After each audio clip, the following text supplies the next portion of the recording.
Imagine sitting in a classroom where the primary objective isn't actually to learn, like math or science or literature, Right. but instead the entire purpose, the whole architecture of your education is just to prove your ideological obedience to a supreme leader. Yeah, this is a completely different paradigm. Exactly. And it makes you wonder, how does a society even prepare for democracy when its entire educational system is literally designed to suppress it? Right, from the ground up. Right.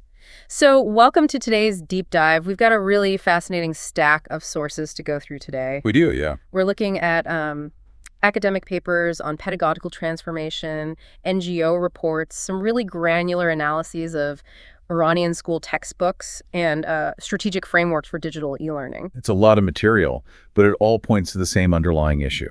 It really does. And our mission for this deep dive is to explore the battleground of civic education in Iran. We're examining how the state basically uses schools for ideological control, and this is the hopeful part, how this brave underground network is building the foundation for a democratic future, like right now. Yeah, before a political transition even happens. Yeah. Which is crucial. Exactly. And just as a quick reminder, we are objectively reporting the findings of these sources.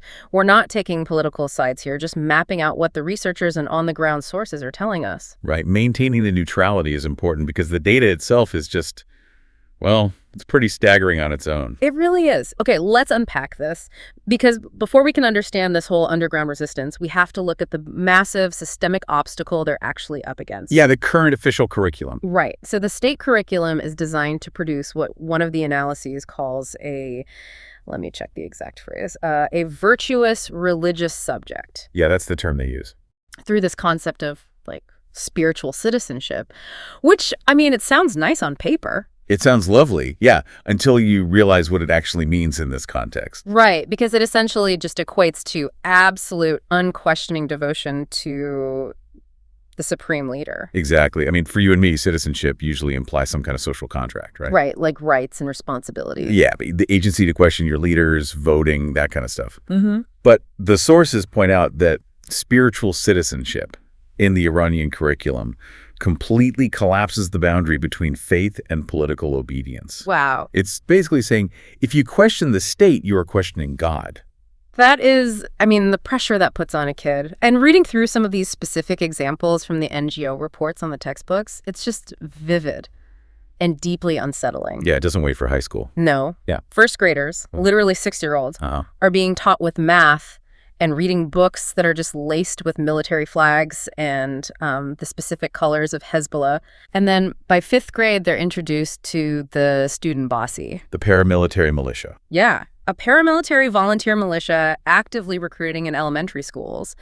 And the psychological conditioning is just, it's dark. It's very dark. The researchers highlight this one section dedicated to Hossein Famida. Oh, right, the child martyr. Yeah, a school-age kid who became a martyr during the Iran-Iraq War. And it's not just, a historical footnote. They feature a postage stamp of his face in the textbook. Wow. And the prompt literally asks these 10-year-old kids to explain why martyrdom is the highest possible form of human sacrifice. They're actively teaching children that their ultimate value is dying for the state. Exactly. It sounds like they are trying to run a modern education system using the blueprint of a military boot camp crossed with, a theological seminary. That's a really good way to put it. It's this total glorification of death. But then there's also this weird mix in the curriculum. Alongside the Shia martyrdom complex, they also heavily lean into this imperial fascination with ancient Aryan roots and the Persian Empire. Right, like Persepolis. Yeah. It feels almost contradictory, doesn't it? It does seem contradictory on the surface. Yeah. But the sources explain that it serves a very specific psychological purpose. Which is what? It's about building a relentless siege mentality. Oh, interesting. Yeah, they combine the religious martyrdom with this imperial pride, so the student feels like they're inheriting this ancient sacred legacy that is constantly under threat from the outside world. Ah. So if you're always under attack, you don't question the leadership. Exactly. You fall in line. But my question is, if the state has absolute control over the classroom from kindergarten all the way to university, does it work? Are these students just completely indoctrinated? Well, this is where the sociological data is so fascinating. Yeah. The sources, particularly the analysis from OICC Press, reveal that it's actually a massive backfire. Really, a backfire. Yeah. Rote memorization and forced ideology don't produce a nation of perfectly obedient soldiers. It produces widespread apathy. Just totally checking out. Exactly.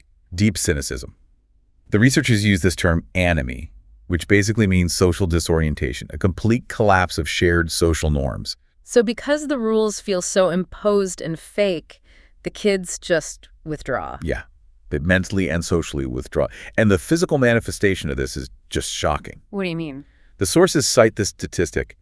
Iranians spend an average of only 2 minutes a day on voluntary or charitable activities. Like 2 minutes a day. 2 minutes. That's practically zero. I mean, that implies there's almost no community engagement happening at all. None. Okay. And that implies a total eradication of social capital. Right, the trust between people. Exactly. When the school system trains you to view your neighbor as a potential informant, interpersonal trust just evaporates. Wow. And the researchers argue that this lack of social capital, this deep paranoia, is actually the real danger to any future democracy in Iran. Because democracy requires trust. You have to believe the other side is acting in relative good faith. Right.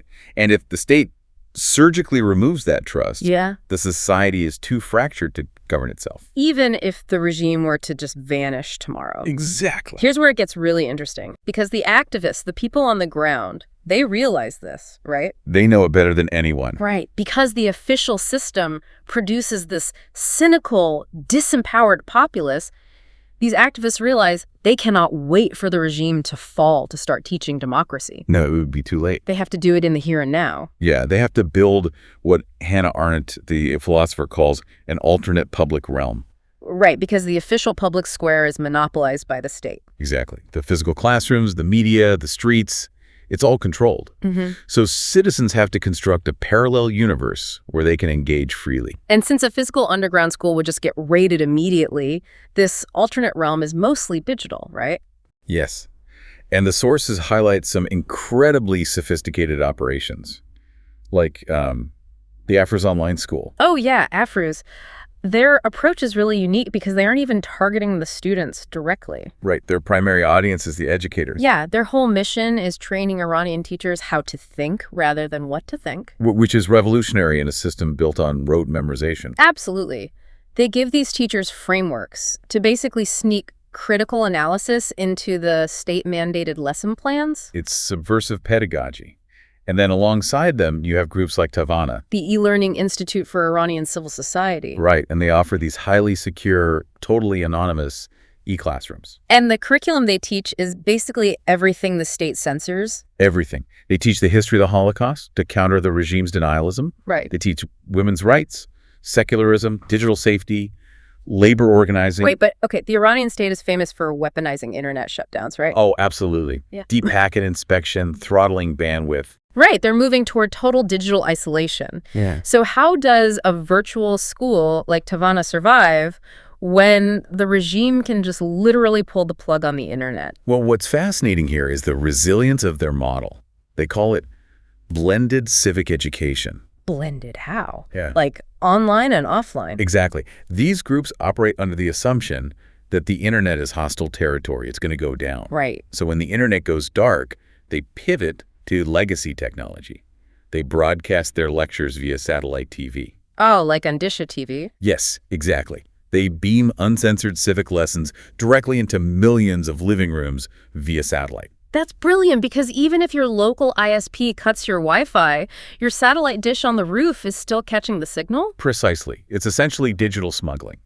And they also use these highly compressed, low-tech PDFs for offline reading. Oh, right. Stripping out all the formatting so the file size is tiny. Tiny enough to hide on a flash drive or send over a really weak connection before the state shuts it down again. Wow. But we really can't gloss over the human element here, the risk. No, the courage it takes is immense.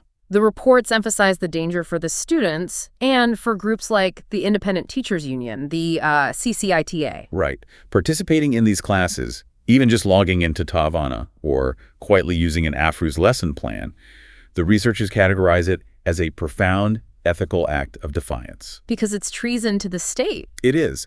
A single compromised IP address could mean imprisonment. So they are choosing to build these mental muscles for democracy, fully knowing the risks, just so they're ready. Yes. They know that a post-transition Iran will collapse if the citizens haven't practiced freedom first. Okay, so that perfectly sets up the next big question. Citizens are training in the digital shadows today. But what happens on the day after the regime theoretically falls? Right. What does day one look like? Exactly, because our sources actually provide a literal blueprint for how education has to change during a transitional justice period. Yeah.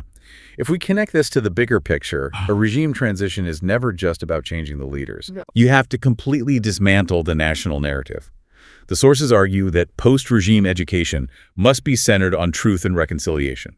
Right, because currently the state enforces this policy of organized forgetting. Organized forgetting, exactly. The textbooks just completely omit massive historical traumas. Like the 1988 prison massacres. Right, where thousands of dissidents were executed, erased from history. And the systemic discrimination against minorities, like the Kurds or religious minorities. All swept under the rug.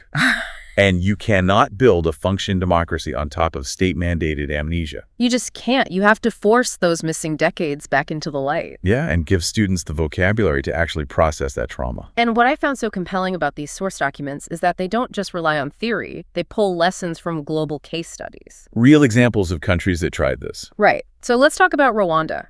Because the sources present post-genocide Rwanda as a kind of warning about superficial fixes, right? Yeah. In Rwanda, they tried to implement a new curriculum, but they failed to train the teachers properly. In like trauma-informed pedagogy. Exactly. You can hand a teacher a shiny new textbook, but if they don't know how to navigate the extreme emotional volatility of that history, the classroom just becomes a powder keg. Because the kids are sitting next to people whose families might have been on the other side of the conflict. Yes. And if you just force superficial unity and exclude marginalized narratives again, it just breeds long-term resentment. Wow. And then there's South Africa after apartheid, which is another fascinating example. Right, because South Africa had this globally praised Truth and Reconciliation Commission. Yeah, everyone knows about that. But when it came to translating that truth into the classroom, they hit a wall. Why? What happened? It was the educators themselves. The sources highlight this profound problem where teachers were just paralyzed. Oh, because they were uncomfortable. Yeah. I mean, imagine standing in front of a room of children and teaching a contested history that actively implicates your own generation. Or implicates the parents of the kids sitting right in front of you. Exactly. It's incredibly difficult. So for Iran, the lesson is that rewriting the textbooks is actually the easy part. The real hurdle is training the teachers to engage with that history. Right. Giving an Iranian teacher who maybe survived for 20 years by just repeating state propaganda the psychological safety to navigate that discomfort. That makes so much sense. Yeah. But the sources also show some incredible successes, like Chile. Oh, Chile is a great example. During the 1988 plebiscite that ousted Pinochet. Right. The activists used civic education networks to mobilize voters, right? Yes, they meticulously explained the mechanics of voting and the power of the ballot. So it demonstrates how education can directly lead to massive democratic action when the political window finally opens. Exactly. And then there's Poland, which is probably the most hopeful parallel for Iran. Oh, the underground flying universities during the Soviet era? Yes. These were clandestine networks, scholars teaching censored history in private living rooms, right under the noses of the secret police. Just like Tavana and Afruz today. Exactly. And the crucial thing in Poland was that when communism fell, they didn't have to start from scratch. Because the network was already there. Right. The flying universities just moved above ground and became the foundation for the new democratic institutions. That is so cool. So the digital speakeasies in Iran are basically laying that exact same bedrock right now. That's the hope, yes. But there is one major cultural hurdle that one of the sources points out. Which one? Teaching secularism. Yes. Because, I mean, even if the current regime falls, Iran is still a traditionally religious society. Very much so. And if the population has been told their entire lives that secularism is just like Western moral decay and an attack on religion, how do the curriculum designers plan to sell that to the public? It's highly sensitive. And the strategic framework argues that you cannot teach secularism as an anti-religious concept. Because it would just trigger a massive backlash. Immediately. If it's framed as an attack on faith, it fails. So how do they reframe it? It has to be rigorously taught as the separation of powers. Okay, so making it a structural thing, not a theological thing. Exactly. The nuanced approach is to teach that secularism protects the state from religious domination, sure. Right. But equally importantly, it protects religion from political corruption. Oh, wow. Yeah. You teach the students that when clerics run the state, faith just becomes a tool for oppression. It tarnishes the religion itself. That is such a powerful pivot. It is. By separating them, the government is accountable to everyone, and faith remains pure, voluntary, and safe from state corruption. So secularism actually becomes a shield for religion. It protects the devout believer just as much as the non-believer. Exactly. So what does this all mean? When we look at this entire deep dive, the overwhelming takeaway is that civic education isn't just some supplementary, academic subject. No, not at all. It is the absolute foundation of a sustainable democracy. And right now, in Iran, it is this active, high-stakes battleground between state indoctrination and this really courageous digital defiance. Yeah, smuggling critical thought through satellite dishes and compressed PDFs. It's incredible. It really is. And, for you listening to this right now, it makes you reflect on how easy it is to take open access to information for granted. Oh, absolutely. We don't even think about it. Right. You can just Google your country's history, read a dissenting opinion, debate a law, and you don't have to worry about a knock on your door at midnight. But for the people logging into these platforms in Iran, it's a revolutionary act. It truly is. Which brings me to a final thought I want you to mull over. Building on everything we've talked about today, authoritarian education breeds this deep, pervasive cynicism and a total lack of social capital. It forces people into isolation. Right. So if a democratic transition finally occurs in Iran, maybe the greatest challenge for these new civic educators won't actually be teaching the mechanics of voting or the rule of law. What do you think it will be? Well, it might be the psychological hurdle of teaching citizens how to simply trust one another again. After decades of state-mandated paranoia, just learning to see your neighbor as a fellow citizen rather than a potential informant. That is going to be the hardest lesson of all. It really is.